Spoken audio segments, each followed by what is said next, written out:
Hello students, आपको मैंने पिछली बार एक पीडीएफ दी थी एवोल्यूशन ऑफ कंप्यूटर्स की। आज हम उसके बारे में डिटेल में स्टडी करेंगे कि क्या होता है, कैसे हमारी लाइफ में कैसे धीरे धीरे हमने कंप्यूटर्स को अपडेट होते देखा है, कैसे कंप्यूटर्स इवॉल्व किए हैं पिछले 10, 15, 20, 25 सालों में, कैसे धीरे धीरे कंप्यूटर्स में अपडेशन हुआ है, कैसे कंप्यूटर्स की वर्किंग में चेंजेस आए हैं, अकॉर्डिंग हम कैसे उनको अपडेट करते गए हैं।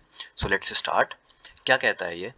Computers in the form of personal desktop computers, laptops, and tablets have become such an important part of everyday living that it can be difficult to remember a time when they did not exist। क्या कह रहा है ये कि आज computer इतने normal हो गए हैं हमारी लाइफ में कि हम शायद याद भी नहीं कर सकते हैं कि कब वो नहीं हुआ करते थे। मतलब आप पिछले 10, 15, 20, 25 साल के पिछले रिकॉर्ड्स को उठा के देखिए, कंप्यूटर हमारे लाइफ में बहुत इंपॉर्टेंट पार्ट रोल प्ले करते हैं। बट ये हमेशा ऐसा नहीं था। आज कंप्यूटर जिस लेवल पे हमारा काम करते हैं, ये पहले वैसे नहीं हुआ करते थे।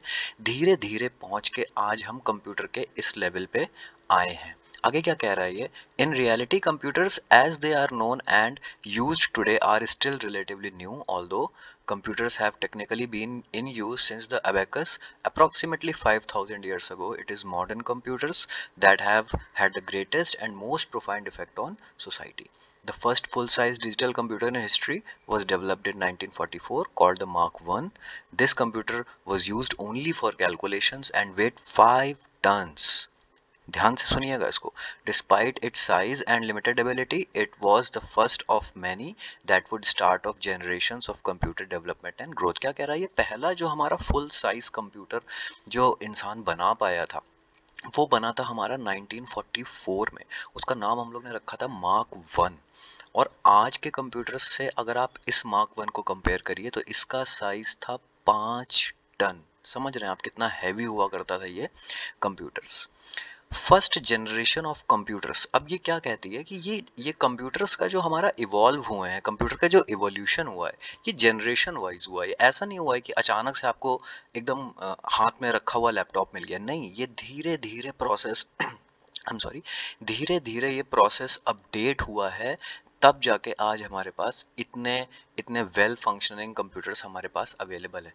तो ये जनरेशन होती है। जैसे जैसे हम लोग कुछ मेजर अपडेट कंप्यूटर के सिस्टम्स में करते जाते हैं, उस हिसाब से जनरेशन चेंज हो जाती है। जैसे कि शायद आपके मदर फादर ने मोबाइल का उतना ज़्यादा यूज़ ना किया हो जितनी आपकी जनरेशन यूज़ कर रही है, और उनके भी जो आपके दादा परदादा होंगे, उन्होंने तो शायद मोबाइल के बारे में कभी सोचा भी नहीं होगा। तो इसे कहते हैं एवोल्यूशन। कैसे चीज़ें धीरे धीरे आगे बढ़ती जाती। शायद जो नेक्स्ट जनरेशन होगी वो मोबाइल से भी ज़्यादा एडवांस चीज़ अपने हाथ में लेके घूम रही होगी। तो हमारी फर्स्ट जनरेशन ऑफ कंप्यूटर कौन सी थी? The first generation of computer bore little resemblance to computers of today, either in appearance or performance. The first generation of computer took place from 1940 to 1959. 19 साल तक हम उसी कंप्यूटर से काम चलाते रहे and was extremely large in size. इस चीज को बहुत ध्यान में रखिएगा कि साइज बहुत मैटर कर रहा है। The inner working of the computer at that time were unsophisticated. Unsophisticated का मतलब आप समझ लीजिए कि उसमें कुछ भी कॉम्प्लेक्स नहीं था, बहुत सिंपल वर्किंग हुआ करती थी इनकी। These early machines required magnetic drums for memory and vacuum tubes that worked as switches and amplifier. It was the vacuum tubes that were mainly responsible for the large size of the machines and the massive amounts of heat that was released. These computers produced so much heat that they regularly overheated despite large cooling units. First generation computers also used a very basic programming language that is referred to as machine language. First generation of computer, अभी और आगे मैं आपको example भी बताऊंगा कि कैसे होते थे ये बहुत बड़े साइज के होते थे, मैसिव साइज के होते थे। ये एक एक कमरा जितना, हम लोग एक एक रूम के साइज के बराबर के कंप्यूटर्स होते थे। आप सोच रहे हैं आज आप कंप्यूटर अपनी अपनी गोद में लेके बैठ जाते हैं, बट उस समय ऐसा नहीं था। एक एक रूम के साइज के एक एक कंप्यूटर हुआ करते थे। जैसा कि अभी पिछले स्लाइड में भी आपने देखा, 5 टन एक कंप्यूटर का साइज हुआ करता था। अच्छा, फर्स्ट जनरेशन ऑफ कंप्यूटर में सबसे पहली चीज जो हम लोग ने यूज की थी वो थी वैक्यूम ट्यूब्स। अभी आगे मैं आपको दिखाऊंगा वैक्यूम ट्यूब्स क्या होती हैं। Massive amount of vacuum tubes जो हैं वो उस कंप्यूटर में यूज हुआ करती थी। और वैक्यूम ट्यूब्स के साथ एक प्रॉब्लम क्या थी? ये हीट बहुत ज्यादा छोड़ती थी, बहुत ज्यादा हीट फेंकती थी। तो हीट फेंकते फेंकते अब एक वैक्यूम ट्यूब अगर खराब होता था, क्योंकि हीट हो जाता था, हीट होने के बाद वो खराब भी होता था, एक वैक्यूम ट्यूब के खराब होने पे उसको रिप्लेस करिए, दूसरा खराब हो उसको रिप्लेस करिए, तो आप देखेंगे कि बहुत ज़्यादा कॉस्टली भी हुआ करता था, लार्ज स्पेस ले रहा है, हीट बहुत ज़्यादा छोड़ रहा है।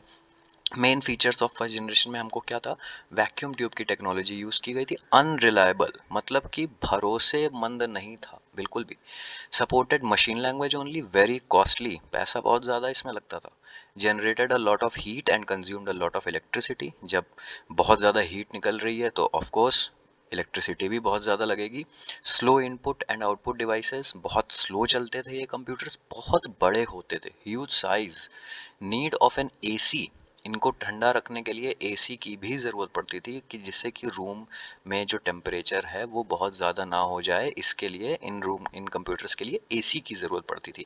नॉन पोर्टेबल, नॉन पोर्टेबल से क्या मतलब है, इनको आप इधर उधर नहीं कर सकते हैं, जैसे लैपटॉप है आप यहाँ पे चले गए, फिर नहीं मन लगा तो दूसरे कमरे में चले गए, दूसरे रूम में चले गए, बट इनके साथ ये फैसिलिटी हमको नहीं मिलती थी, hence they were non portable. इनके एग्जाम्पल्स क्या हैं, कुछ हमारे एग्जाम्पल्स हैं जैसे कि ENIAC, EDVAC, UNIVAC, IBM 701, IBM 650, ये सब कुछ एग्जाम्पल हैं जो फर्स्ट जनरेशन ऑफ कंप्यूटर्स में यूज़ होते थे। ये वो कंप्यूटर्स हैं जो हम फर्स्ट जनरेशन में यूज़ किया करते थे।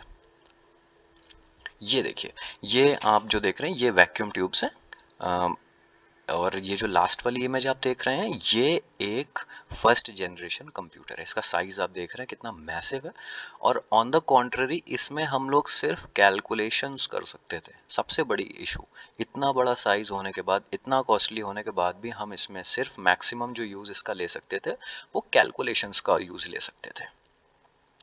अच्छा, अब इसके बाद हमारे पास आ जाती है second generation of computer. Second generation of computer कब से शुरू हो जाती थी, 1959 से लेकर के 1965 तक हमारी सेकेंड जनरेशन यूज हुई। अच्छा, ये सेकेंड जनरेशन क्यों हो गई, क्यों हो गई, क्योंकि फर्स्ट जनरेशन में हम लोग वैक्यूम ट्यूब यूज करते थे। ये बहुत अच्छे से आप लोग याद कर लीजिएगा कि किस जनरेशन में जब भी कोई मेजर अपडेट होता था कंप्यूटर में तो जनरेशन चेंज हो जाती थी। पहली जनरेशन में हम लोग वैक्यूम ट्यूब्स यूज कर रहे थे, ठीक है। वैक्यूम ट्यूब्स में हमने देखा कि कितनी प्रॉब्लम हो रही थी, गर्म कर रहा था बहुत ज़्यादा, इलेक्ट्रिसिटी ले रहा था, हीट कर रहा था, कॉस्टली भी बहुत ज़्यादा हो रहा था, पोर्टेबल नहीं था, सिर्फ कैलकुलेशन कर पा रहे थे। तो उसके बाद धीरे धीरे अपडेट हुआ तो फिर हम लोग फाइनली क्या यूज़ करने लगे, हम लोग ट्रांजिस्टर्स पे आ गए। सेकेंड जनरेशन में क्या कह रहा है ये, the second generation from 1959 to 1965 our computers managed to do away with vacuum tubes in lieu of transistors. This allowed them to use less electricity and generate less heat. Second generation computers were also significantly faster than their predecessors. Another significant change was in the size of the computer, which was smaller. Transistor computer also developed core memory which they used alongside magnetic storage. क्या कह रहा है ये कि vacuum tubes को हमने replace करके उनकी जगह ट्रांजिस्टर, एक नया नया डिवाइस है, अब आगे आपको मैं दिखाऊंगा कि ट्रांजिस्टर क्या होता था। अ, एकदम घर वाले ट्रांजिस्टर से, रेडियो से मत कंपेयर करिएगा इसको, वो ट्रांजिस्टर अलग होता है, ये ट्रांजिस्टर बिल्कुल अलग है। इसमें क्या हुआ कि हमने वैक्यूम ट्यूब को रिप्लेस कर दिया ट्रांजिस्टर्स से। अब ट्रांजिस्टर्स क्या कर रहे हैं, क्या फ़ायदा हुआ हमारा ट्रांजिस्टर यूज़ करने से, significantly faster than the predecessor, पिछले कंप्यूटर से हमारी स्पीड थोड़ी बढ़ गई, और क्या हुआ, लेस इलेक्ट्रिसिटी यूज कर रहे हैं हम लोग, लेस हीट निकाल रहे हैं, ठीक है। तो ये देखिए, ये हमने चेंज किया सेकेंड जनरेशन से फर्स्ट जनरेशन से सेकेंड जनरेशन में जब हमने अपडेट किया तो क्या किया हमने, वैक्यूम ट्यूब की जगह ट्रांजिस्टर यूज किया, और ट्रांजिस्टर से हमको फायदा क्या मिला, पिछले वाले कंप्यूटर से यानी कि फर्स्ट जनरेशन ऑफ कंप्यूटर से हमारा कंप्यूटर सेकेंड जनरेशन वाला और फास्टर हो गया, कम हीट जनरेट करता था और कम इलेक्ट्रिसिटी का यूज करता था, स्पीड भी इसकी ज्यादा थी। अच्छा, सेकेंड जनरेशन ऑफ कंप्यूटर की क्या मेन खासियत थी, इनमें ट्रांजिस्टर्स यूज हो रहे थे, reliable in comparison to first generation of computer. पहले जो जनरेशन थी फर्स्ट जनरेशन, वो रिलायबल नहीं थी, जैसा कि मैंने आपको बताया। सेकेंड जनरेशन रिलायबल है, मतलब कि इस पे भरोसा किया जा सकता था। भरोसे का क्या मतलब है, जैसे कि आपने कंप्यूटर को कोई टास्क दिया, तो अनरिलायबल का मतलब है कि यू नेवर नो कि वो अगर कंप्यूटर वो टास्क कंप्लीट कर पाएगा कि नहीं कर पाएगा। बट सेकंड जनरेशन में क्या हो रहा है, रिलायबल है, भरोसा है कि एक काम उसको दिया है तो वो कर लेगा।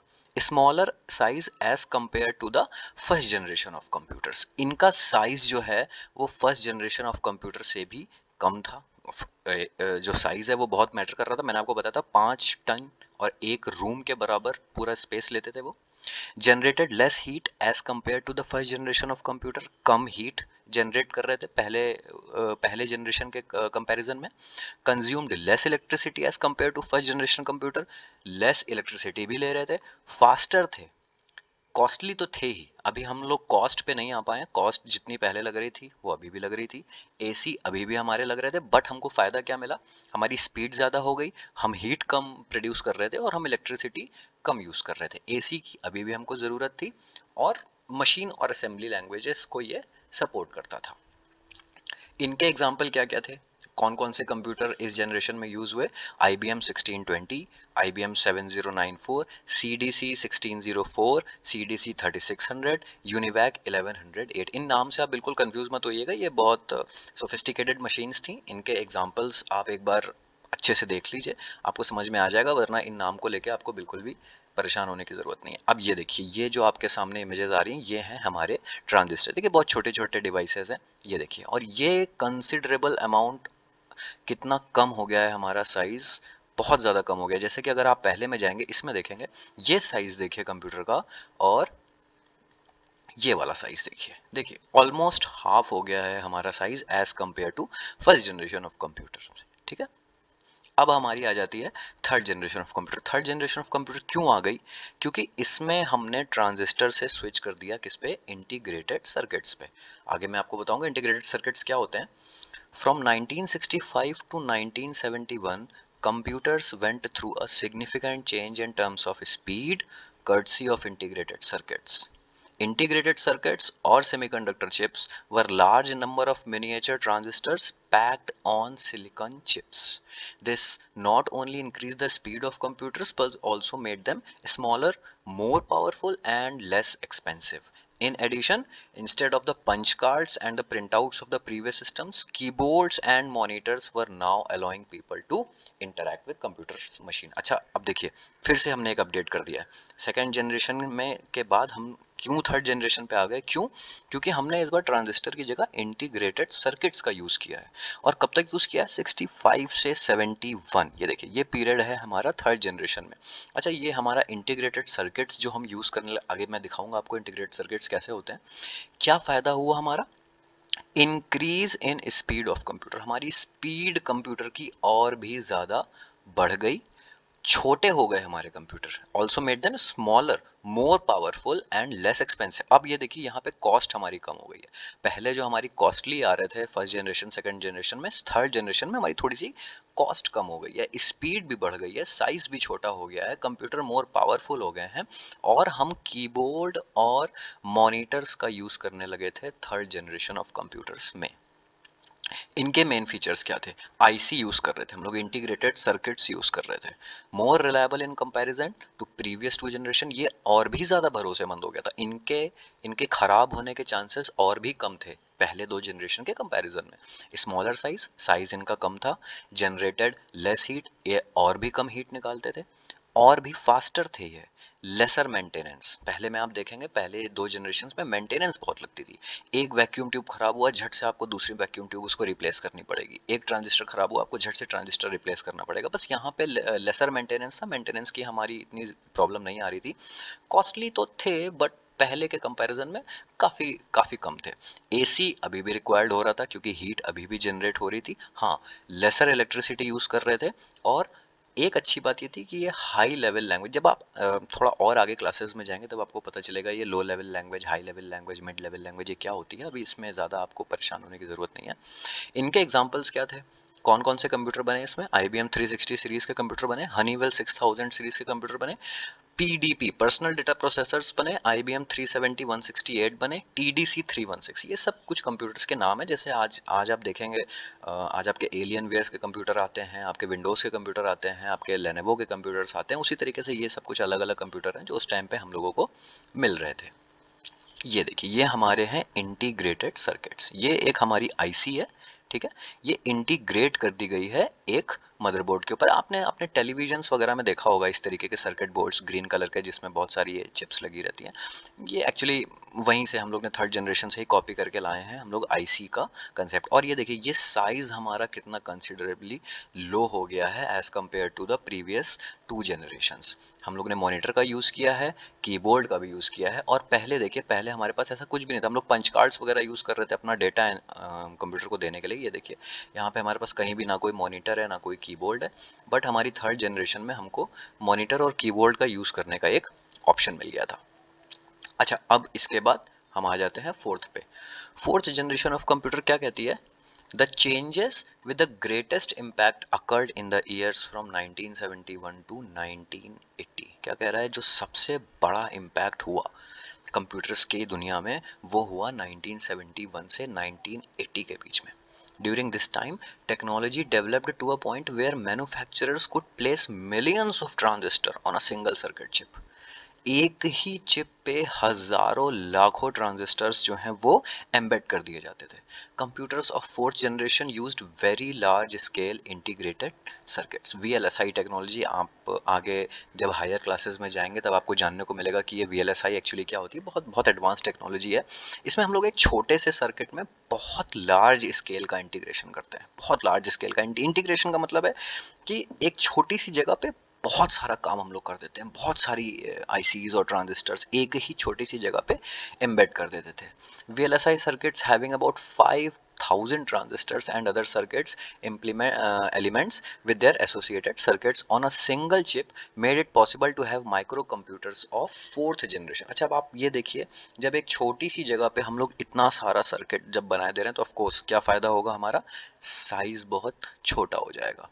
Fourth generation computers became more powerful, compact, reliable and affordable. क्या क्या फायदे हुए? मोर पावरफुल हो गया पिछले जनरेशन से, कॉम्पैक्ट, कॉम्पैक्ट का मतलब साइज काफी छोटा हो गया इसका, रिलायबल और भी ज्यादा भरोसेमंद हो गया ये, एंड अफोर्डेबल। यहाँ पे देखिए कॉस्ट पे भी एक इफेक्ट आया है, अफोर्डेबल हो गया, यानी कि आप इसको अफोर्ड कर सकते हैं, आपकी पॉकेट पे बहुत ज्यादा हैवी नहीं पड़ने वाला था। As a result it gave rise to personal computer revolution. ये रेवोल्यूशन था जब पर्सनल कंप्यूटर क्या होते हैं? जो आपके घरों पे होते हैं, जो आप अपने लिए यूज करते हैं। पहले क्या था कि ये जो कंप्यूटर्स थे ये बड़े बड़े ऑफिसेस, बड़े बड़े आर्मी इंस्टीट्यूशंस में वहां पे इंस्टॉल्ड होते थे, गवर्नमेंट इंस्टीट्यूशन में, घरों पे नहीं मिलते थे। फोर्थ जनरेशन में क्या हुआ? इसने हमको अलाउ किया कि हम अपने घर पे भी कंप्यूटर रख सकते थे। इसीलिए इसको कहा जा रहा है कि ये ग्रेटेस्ट इंपैक्ट इसने डाला फोर्थ जनरेशन कंप्यूटर ने। In this generation time sharing, real time network, distributed operating system were used. All the high level languages like C, C++, database, etc. were used in this generation. Personal computers and their ability to create networks eventually would lead to the internet in the early 1990s। In personal computers की ही वजह से हमको internet use करने का मौका मिला। The fourth generation of computers also saw the creation of even smaller computers, including laptops and handheld devices. Graphical user interface or GUI was also invented during this time. Computer memory and storage also went through major improvements with an increase in storage capacity and speed। क्या कह रहा है ये? इसके use से हमको और भी स्मॉलर कंप्यूटर यूज करने का मौका मिला। क्या कह रहा है? Creation of even smaller computer. Fourth generation का साइज और भी कम हो गया। GUI हमको मिल रहा था, ग्राफिकल यूजर इंटरफेस, जहां पे पहले बहुत सारी चीजें जो हैं कुछ भी ग्राफिकल नहीं था, मतलब सब कुछ आपको हाथ से लिखना पड़ता था, उस हमको GUI का एक्सपीरियंस मिला। Main features of fourth generation computer में क्या कह रहा है? VLSI टेक्नोलॉजी यूज हुई थी, ये मैंने आपको बताया था। छोटी सी जगह पे बहुत सारे चिप्स, बहुत सारे ट्रांजिस्टर्स, बहुत सारे आईसीज जो हैं उनको एम्बेड कर दिया जाता था। वेरी चीप थे, इसीलिए आप घरों पे इनको ला सके। Portable and reliable. पोर्टेबल का क्या मतलब है? आप इनको एक जगह से दूसरी जगह पे शिफ्ट करके ले जा सकते थे, जो कि हमारा पहले, दूसरे और तीसरे जनरेशन में ये चीज़ ऑप्शन हमको नहीं मिला था। Use of PCs, personal computer use होने लगा था। वेरी स्मॉल साइज, इनका साइज बहुत स्मॉल था। पाइपलाइन प्रोसेसिंग इसमें हो जाती थी। पाइपलाइन प्रोसेसिंग आप फर्दर आप एडवांस चैप्टर्स जब पढ़ेंगे तो आपको समझ में आएगा कि पाइपलाइन प्रोसेसिंग क्या होती है। फिलहाल ये एक एडवांटेज था जो कि उस जनरेशन ऑफ कंप्यूटर्स में हम लोग को यूज मिलता था। No AC required. इन जनरेशन में कंप्यूटर्स के लिए AC की ज़रूरत नहीं थी। कंसेप्ट ऑफ इंटरनेट भी आ गया था और कंप्यूटर्स बिकेम ईजिली अवेलेबल। जो पहले जो है आम जनता तक कंप्यूटर्स की पहुंच नहीं हुआ करती थी, ये फोर्थ जनरेशन के बाद कंप्यूटर घर घर में यूज होने लग गया। इनके एग्जांपल्स हमारे पास क्या क्या थे? DEC-10, स्टार 1000, PDP-11, क्रे 1 सुपर कंप्यूटर था ये एक, और क्रे एक्स MP ये भी एक सुपर सुपर कंप्यूटर। अच्छा क्या होते हैं सुपर कंप्यूटर? एक नॉर्मल कंप्यूटर होता है और एक सुपर कंप्यूटर होता है। सुपर कंप्यूटर की जो पावर होती है, जो काम करने की स्पीड होती है, वो बहुत बहुत बहुत ज़्यादा फास्ट होती है। अब ये देखिए, ये हमारा एक VLSI है, ठीक है, वेरी लार्ज स्केल इंटीग्रेशन। क्या है इसमें? देखिए एक ये चिप है, इसमें कितने सारे सर्किट्स बनाए हुए हैं, कितने सारे सर्किट्स बनाए हुए हैं। और ये देखिए साइज कितना कंसिडरेबली हमारा छोटा हो गया है कंप्यूटर का। इसको एक जगह से दूसरी जगह पर ले जाना भी इजी है, ठीक है। अब हम लोग आ जाते हैं फिफ्थ जनरेशन ऑफ कंप्यूटर्स में। इसमें क्या कह रहा है? The period of fifth generation is 1980 till date, यानी कि आज भी हम लोग fifth generation of computer use कर रहे हैं। In the fifth generation computer VLSI technology became ULSI।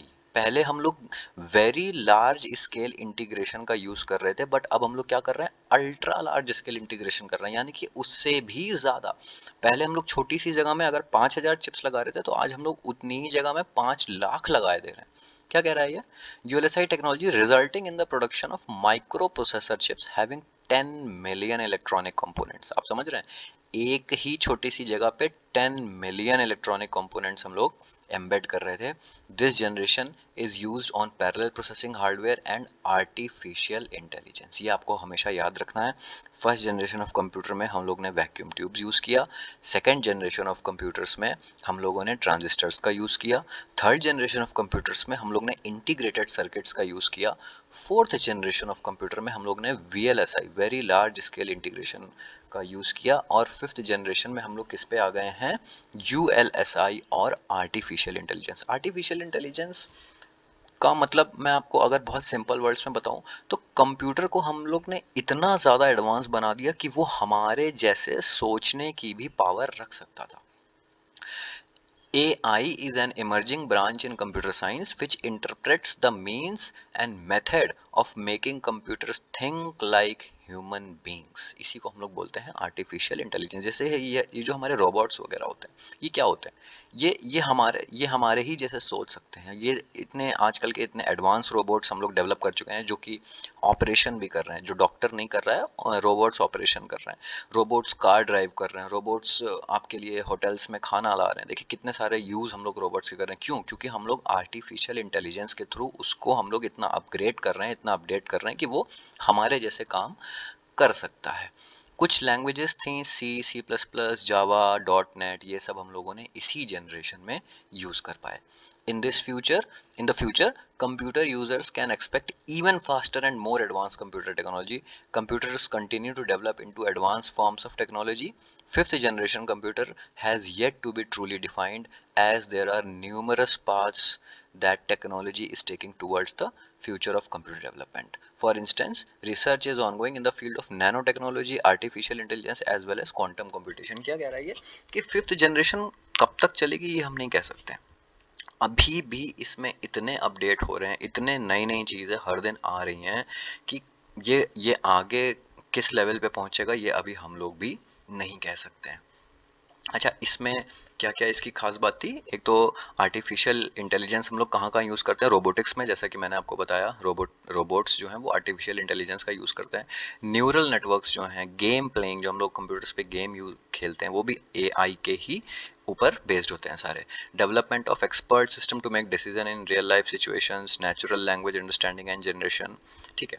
The main features क्या थे हमारे फिफ्थ जनरेशन में? ULSI टेक्नोलॉजी यूज़ की, मैंने आपको बताया था। Development of true artificial intelligence, ये भी मैंने आपको इससे पहले बताया। नेचुरल लैंग्वेज प्रोसेसिंग का हमने यूज़ किया। Parallel processing, super conductor technology, ये सब आप हायर स्टैंडर्ड में जाएंगे तो आपको समझ में आएगा। फिलहाल फिफ्थ जनरेशन में आपको बस इतना समझने की ज़रूरत है कि हम लोग IC से, VLSI से इस बार हम लोग ULSI पे आ गए थे और आर्टिफिशियल इंटेलिजेंस यूज करने लगे थे फिफ्थ जनरेशन कंप्यूटर में आकर के। लास्ट इसका ऑप्शन देखेंगे, availability of very powerful and compact computers eight cheaper rates, यानी कि बहुत बहुत ही ज़्यादा पावरफुल कंप्यूटर्स भी हम लोगों को चीपर रेट्स में अवेलेबल हो जाते थे, हो जाते हैं। इनफैक्ट आज भी कंप्यूटर्स के रेट प्राइसेस बहुत ज़्यादा हाई नहीं है। आप अगर चाहें तो एक अच्छा कंप्यूटर अफोर्ड कर सकते हैं बगैर किसी प्रॉब्लम के। अच्छा, इस जनरेशन में हमको कौन कौन से कंप्यूटर मिले? डेस्कटॉप मिला। डेस्कटॉप आप जानते हैं क्या होता है, कैसा होता है। लैपटॉप भी आप जानते हैं कैसा होता है। नोटबुक भी आप जानते हैं, बहुत छोटी सी एक कंप्यूटर होती है। अल्ट्रा बुक, क्रोम बुक, ये सारे फिफ्थ जनरेशन कंप्यूटर्स हैं जो कि आज के टाइम पे हम लोग यूज़ कर रहे हैं। ये देखिए, अब ये अगर आप देखेंगे तो ये एक सिंबल है, ये रोबोट यहाँ पे आर्टिफिशियल इंटेलिजेंस के थ्रू ह्यूमन से इंटरैक्ट कर रहा है। यही देखिए, यही आर्टिफिशियल इंटेलिजेंस है कि एक मशीन जो है वो ह्यूमन से आपस में इंटरैक्ट कर रही है। ये कुछ सिंबल्स हैं जो आर्टिफिशियल इंटेलिजेंस को रिप्रेजेंट करते हैं। और ये देखिए एक बहुत ही एडवांस सिस्टम जो कि फिफ्थ जनरेशन ऑफ कंप्यूटर्स में डेवलप हो गया था। ठीक है, तो that's all for today's class. मेरे ख्याल से आप लोगों के डाउट्स अगर कुछ इसमें आपको समझ में आते हैं तो स्कूल आवर्स के टाइम पे ही आप मुझे इन्फॉर्म कर सकते हैं कि इनमें क्या क्या चीज़ें आपको समझ में नहीं आई हैं। फिलहाल आपको जो इस चैप्टर का जो जो जिसको कहते हैं कि अल्टीमेट रिजल्ट निकला है वो ये है कि जो जो हम लोग धीरे धीरे अपडेट करते गए तो हमारे कंप्यूटर्स और ज़्यादा पावरफुल और ज़्यादा अपग्रेड होते गए। फर्स्ट जनरेशन में हमने यूज़ किया वैक्यूम ट्यूब्स को, सेकेंड जनरेशन में हम लोग यूज़ कर रहे थे ट्रांजिस्टर्स, थर्ड जनरेशन में हम लोग यूज़ कर रहे थे इंटीग्रेटेड सर्किट्स, फोर्थ जनरेशन में हम लोग आए तो VLSI टेक्नोलॉजी यूज़ किया, फिफ्थ जनरेशन में हम लोग आके ULSI और आर्टिफिशियल इंटेलिजेंस का यूज़ करने लग गए। अब आपके लिए होमवर्क फिलहाल मैं जो आपको बता रहा हूँ वो ये है, आपको फर्स्ट जनरेशन ऑफ कंप्यूटर्स के ये जो फॉर्म्स दिए हुए हैं, इनियाक, इडवैक और यूनिवैक, आपको ये बताना है मुझे कि इन तीनों का क्या फुल फॉर्म है। ये what do they stand for, इनियाक, इडवैक and UNIVAC, what do they stand for, ये आपको पता लगाना है। ठीक है, और आप मुझे बताएंगे, इंडिविजुअली बताएंगे कि किसका किसका किसका कैसा कैसा आंसर है, क्या क्या किसने सर्च करके बताया है। बाकी आपको जो जो इसमें कन्फ्यूजन आता है वो आप मुझे पूछिए, मैं आपके डाउट्स सारे क्लियर करूंगा। ठीक है, बाकी मैंने आपको PDF दी हुई है, उसको आप रीड करिए अच्छे से। जो कुछ भी समझ में नहीं आता है एक बार इस वीडियो ट्यूटोरियल को देखिए, और फिर भी अगर आपकी प्रॉब्लम्स आती हैं तो आप उनको शेयर करिए, मैं आपको उसका सोल्यूशन बताऊंगा। Thank you and have a good day, and please keep maintaining social distances, stay at home, stay safe, avoid corona, and best of luck. Thank you.